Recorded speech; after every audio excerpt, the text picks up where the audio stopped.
Alright guys, here he is. The figure that probably destroyed affordable action figure collecting as we know. Maximum Shillage. I mean maximum Spider-Man. So here's the front of the box. It actually doesn't look too bad. I like the way the figure looks in the box. Here's the side of the box. You've got the Marvel Legends logo and you've got Spider-Man hanging from a web line. The back of the box with a dynamic pose for Spider-Man here. And the other side of the box with Spider-Man crouching down. So the box doesn't look bad, but what does the figure look like? Well, let's go ahead and get him out of the packaging and we'll take a look. See if he's worth 50 bucks. Alright guys, now that we have him out of the box, we can go ahead and take a look at the figure and see if he's worth the extra $30. So, sculpt-wise, he looks pretty good. He's got a decent muscular build that's not too fit, but also pretty lean, as he should be, as for Spider-Man. He's got little folds here in his pants and whatnot, showing the fabric folding over his body. So that looks good. Articulation-wise, he has a ball joint up here at the head, as well as a disc, so he can look all the way up. This is my preferred head articulation for Marvel Legends. I don't like the double barbell joints. I don't think those work very well. He has a ball joint in the bottom of his neck, so he can swivel and go all the way around. He has butterfly joints that work pretty well. He has shoulder joints that go all the way around, up and down. He has swivels in his biceps, double pinless elbows, swivels at the forearm, and he has pin discs in his hands. His upper body has a ball joint, and his lower body has a crunch. He has drop-down ball joints in his hips, which help for more motion when you're doing acrobatic positions with him. And he has swivels in the thigh, as well as double-jointed pinless knees, boot cuts, ankle rockers, and ankle pivot. And his toe moves up. It's nice. Really, really sought after articulation here. So now that we're done with the articulation, I'm going to go ahead and bring in this other figure. Here is an old Toy Biz figure from probably 20 years ago, around that time. And he also had pinless double-jointed knees, as well as elbows and toe joints, as well as his fingers were articulated. And no, this guy did not cost $50. He was probably around $8 to $10, 20 years ago, even with inflation. Still far from $50. Toy Biz, I miss you. Anyway, back to this guy. I want to go over the paint. The paint is relatively alright. You'd think for the premium deluxe line of Marvel Legends it would have flawless paint jobs, or at least very good paint jobs, but no. I've been seeing pictures where people have issues, and my issues on my figure are not as bad as some of the ones I've seen online, but there definitely are some issues, and I want to point them out. Here on top of the head, you can see where the web lines are smudged. Or not smudged, but they're definitely applied wrong. And his eyes, see if it'll focus. His eyes, if you'll look, there are a bunch of little cracks all around the edge of the eye on his main head sculpt here. So that doesn't look great. And then this eye has a paint mishap down towards the bottom of it. Not cool, especially not being on his main head sculpt. I'm not a big fan of that. Also here on the belly, there's some blue showing through where the paint was not laid down properly. And then here on his hands, and we'll look at each individual set of hands, but the hands that he comes packaged with, the lines on his fingers don't connect. They're mismatched, and it looks weird. I don't like that. I know that might be a nitpicky thing, but I'm gonna be nitpicky when this action figure costs $50. Okay, that's just how it's gonna be. Another thing I don't care for here on the back. I mean, I don't know how else they could have done the spider legs. That's whatever. It looks weird when you use the articulation, but I'd rather them paint them on than just have it blank, I think. But down here, the crunch. It lines up decently well when his body's in a static position, but when you move that thing forward, that looks bad. I don't like the way that looks. And I'll bring in the Retro Wave Spider-Man, and he doesn't have that issue. Now granted, it's because the figures do have somewhat of a different design. The belt is at a different position on this figure. But, I don't know, I just don't like the way that looks. That definitely does not look premium. I will give credit where credit is due. It does at least go all the way down paint-wise. The webs are painted in all the way down that way, and all the way down on the front. Here in the middle, the web looks a little off, but also on the butterflies, it is painted all the way through with the web line. So, at least we have that. Other than that, the rest of the figure looks relatively well for the paint that it does have. But I feel like this figure could have done a lot better with a wash. So the figure does look decent enough, but there are some things that I think could have made it a little bit better, and we'll get into that a little later. For now, let's get into the accessories. So he has two alternate head sculpts. We have this head sculpt, which is another masked head. This one does not have the same paint issues as earlier. There's a small one on the head, the top of the head, where around the same spot the lines are a little wonky, but it's not as bad as it was with the other head sculpt. It is still noticeable though. And this head sculpt has the eye that is a little more squinted to make him a little more expressive. It doesn't look bad. I'm fine with it, but I do think that it could have had a more exaggerated look to it. This doesn't really scream emotive face if you're not looking very closely at it. Here we have the Peter Parker head sculpt. This thing is interesting. I'm not gonna say that it's poorly sculpted because it's not, and like the hair does look good, as well as the paint is applied well, but something about those eyes just does not look right. He doesn't look... Well, it looks like the lights are on, but nobody's home. I don't really care for the way this face looks. So, everything else looks nice, though. I mean, you can tell it does look like comic book Peter Parker. It's supposed to be Peter Parker. It just looks like Peter Parker got conked on the head really hard, and he's not sure where he's at right now. We also have multiple different sets of hands. So here we have our gripping hands.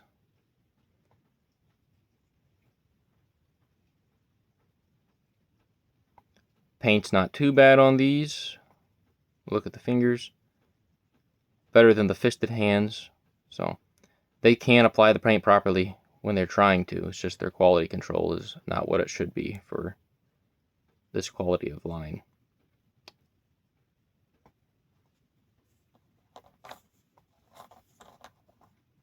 Here we have the thwipping hands without the webs attached. I do like these, especially this right hand. That is a very well sculpted, emotive hand. I like the way that looks. It's got a lot of personality in that sculpt. I wish both of the hands looked like that. Or, I mean, I even wish that we could have had a set like this and a set like this. Again, we paid for it, but those look good. Paint-wise.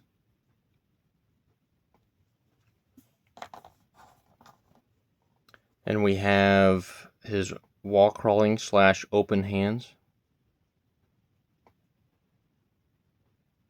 A little bit of detached there with the web. And then there's some smudginess here on the finger here. And then this hand isn't too bad, but this hand, they overlap the web. So that doesn't necessarily look great paint-wise. But relatively clean. Next we have these hands. I really like these hands. These hands are nice. They've got the web sculpted on them. Now, when you have them in his hand, you have to have them just straight or else it doesn't look right. You can't really bend the hand down, but they do have articulation to them. Unfortunately, the ones that came with my figure do have mishaps here on the fingers with the web lining. Oh, Hasbro.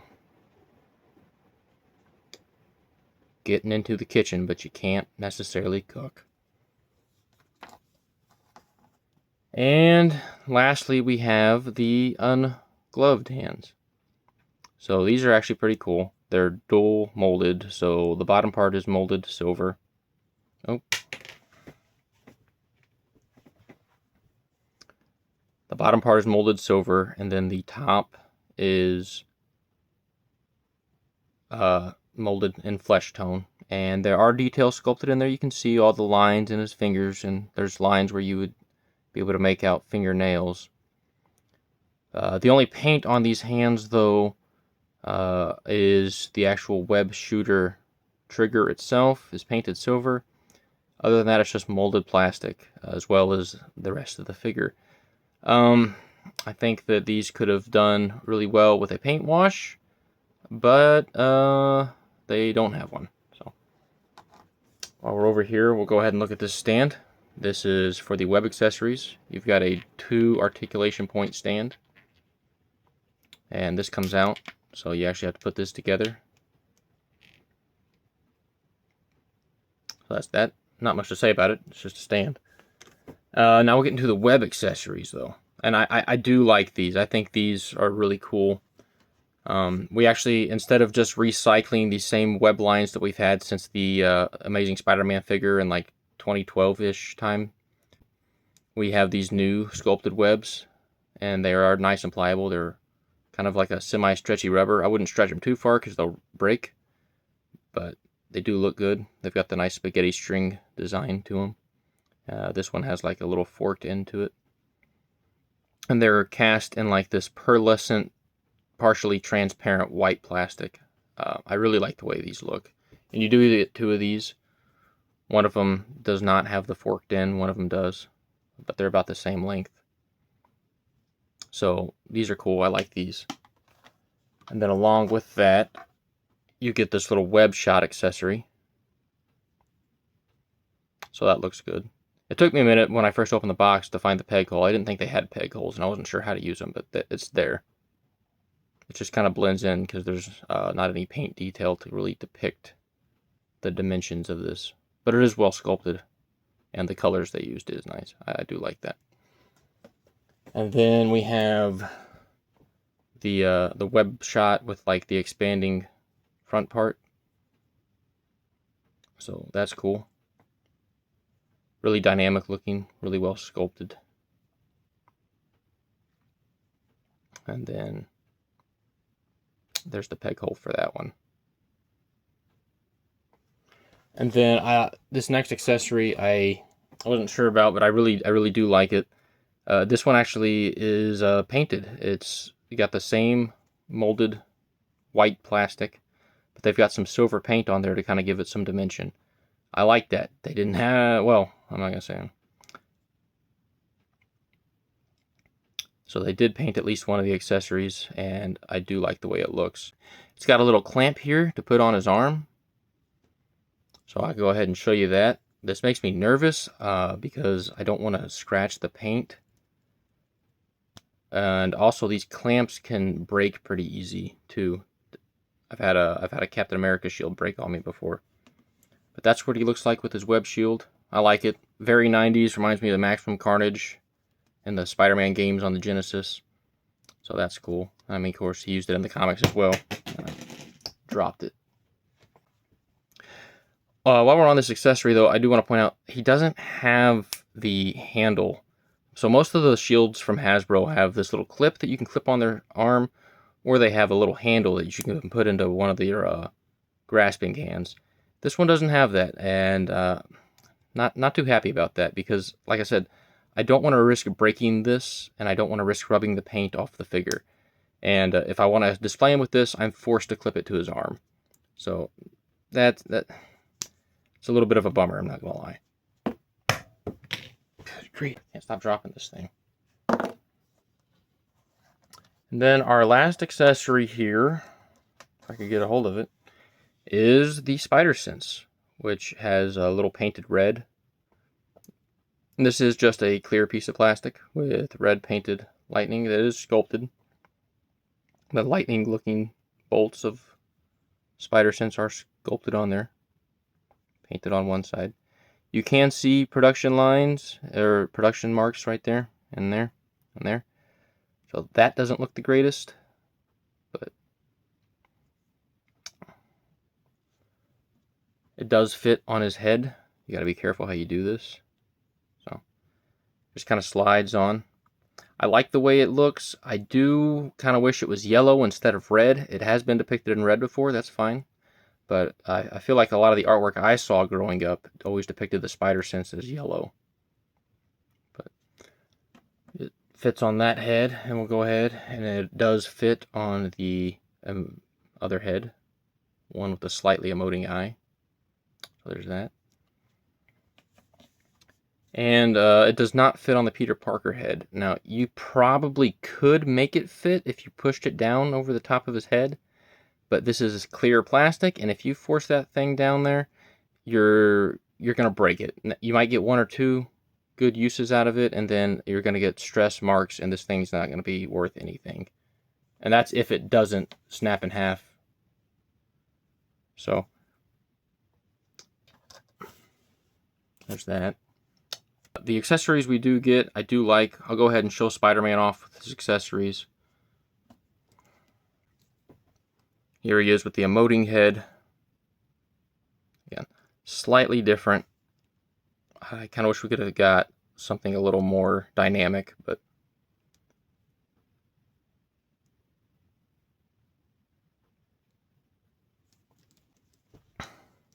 here we have him with the Peter Parker head. Certain angles, if you get them to look just right, it's okay, but for the most part, yeah, I'm not going to be displaying him with this thing. Here he is with his web holding hands, and we'll go ahead and see if he can hold on to the web. There you go. You just kind of sandwich it in there. It fits in pretty easy. I'm not really worried about it breaking or anything. So that's cool. Swing from the web. He's got a good hold on it. Here he is with his flipping hands. So, I do like the way those look.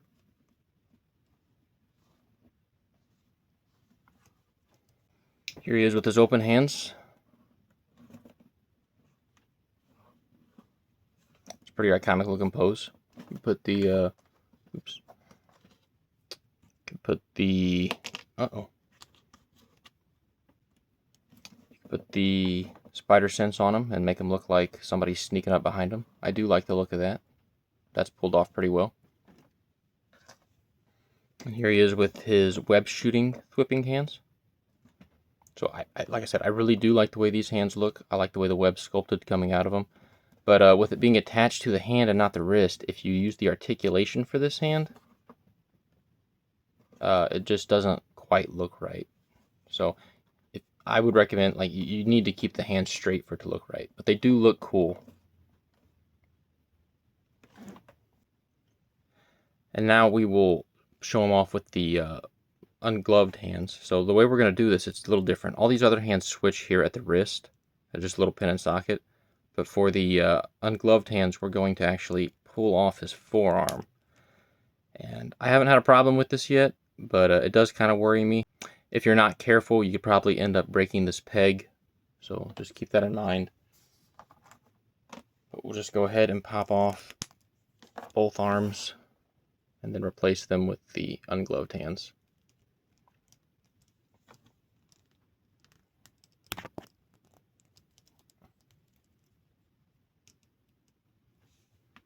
And there's what that looks like.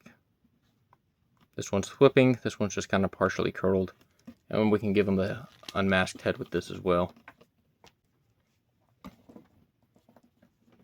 Not a bad look, other than the fact that I just don't like that head sculpt. But kind of a half-dressed Peter Parker look right there. That's kind of cool. I do like that.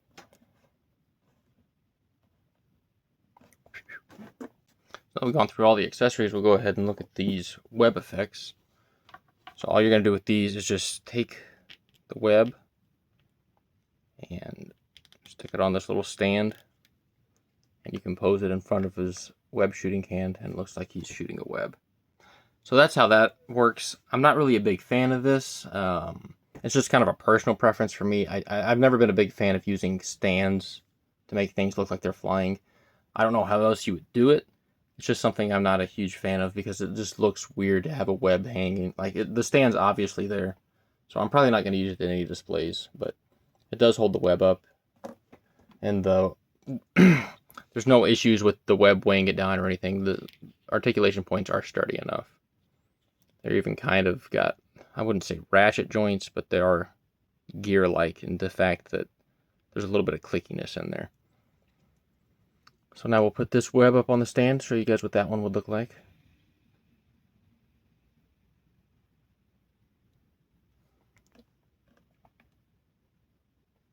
And there's what that web would look like coming out.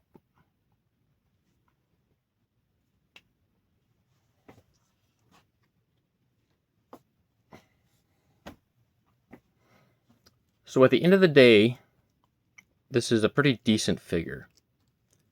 It just doesn't have a decent price. And to kind of illustrate that, I've got a couple other figures to bring in here. So we'll stand him here. So again, this figure costs $50. Most Marvel Legends cost, well, with the current upcharges, they were $20 about a year and a half ago, but now they're $25. So here to bring in kind of what Hasbro is trying to compete with, here's an import. This is SH Figure Arts figure. Not my favorite figure, but one of the only import Spider-Mans I have. And this guy is on a completely another level to this guy, plastic-wise, articulation-wise, and sculpt-wise. Now, this is a comic figure, this is a movie figure, this is going to have more detail.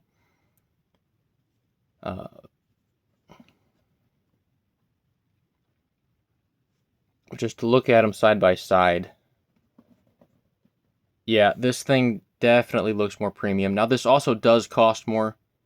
So this figure, like I said, $50. This one, I paid, I think, around $75 for it. But I got him on sale, so I think at retail he was around $100. I got him from a store that was going out of business, so I kind of saved on them a little bit. But this thing has like interchangeable eyes and like multiple different web accessories, more than what we have over here. His chest comes out and you can put a different spider in there that like has a magic effect. Different ballparks here, really. Not saying this figure is bad, I'm just saying this one's on a different level. And then here we have the Retro Card Spider-Man from Hasbro. So these figures here are both from the same company. Both have great sculpts. Both have decent articulation.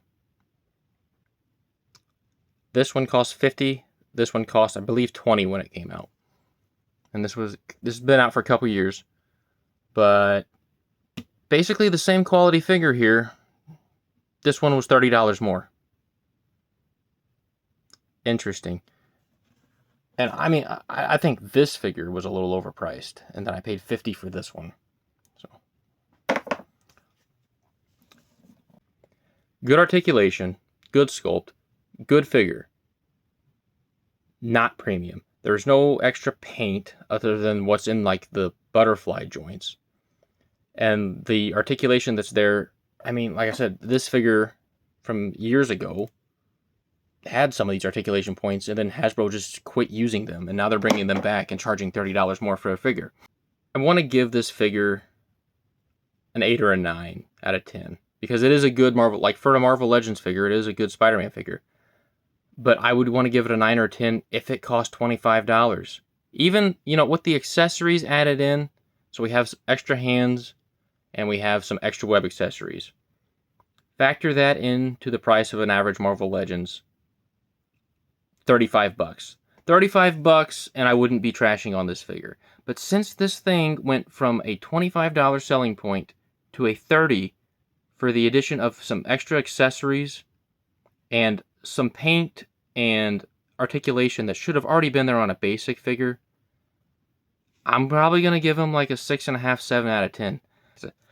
I don't hate this figure by any means. I think this is a good Todd McFarlane Spider-Man figure.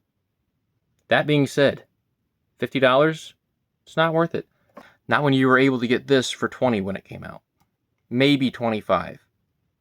Still overpriced for this. This, way too overpriced. So Maximum Spider-Man, I'm going to give a 6.5.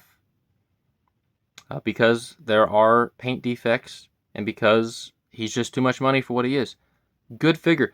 Honestly, I would say one of Hasbro's best Spider-Man figures, and I do genuinely like the figure, but he's just not worth the price. So I hope you guys enjoyed this review, and I hope it was informative for you. Again, I don't want to just sit and trash this figure because I do genuinely like the figure, but with the higher price point, I'm going to have higher expectations. And while in some aspects this figure met those expectations, in other aspects it failed. The crappy look of the eyes with the cracks in the paint, the mismatched web lines on the hands, the spots on his chest where blue paint was showing through, and then honestly the lack of a paint wash, because there's plenty of detail here and there's plenty of detail on those hands over there, but without a proper paint wash or anything, that detail kind of gets lost in the mold of the figure. The figure's just molded in blue and red plastic with some webs drawn on. The sculpt's not accentuated like it could be. So while I like this figure, I don't feel like it's right to recommend it because with the premium price tag, it doesn't have premium quality control. And I just don't think the amount of accessories we got was worth a $30 upcharge, honestly. I guess you could say $25 upcharge because of the price hikes that we've already gotten. But even with this, the $25 figures looks like they're going to start creeping up towards $30 because they just released the Spider-Man 3 symbiote suit figure, and they're charging $30 for him. Maximum Hulk, the figure that came out after this one for the Maximum series, they're charging $60 for. $60, and he doesn't even have any good head sculpts. At least that's my opinion. So I hope you enjoyed this review. I hope you learned something about this figure. I hope it kind of helped you make your decision on whether or not you should buy this thing. With all this being said, I hope you guys have a great day. God bless, and I'll see you all next time.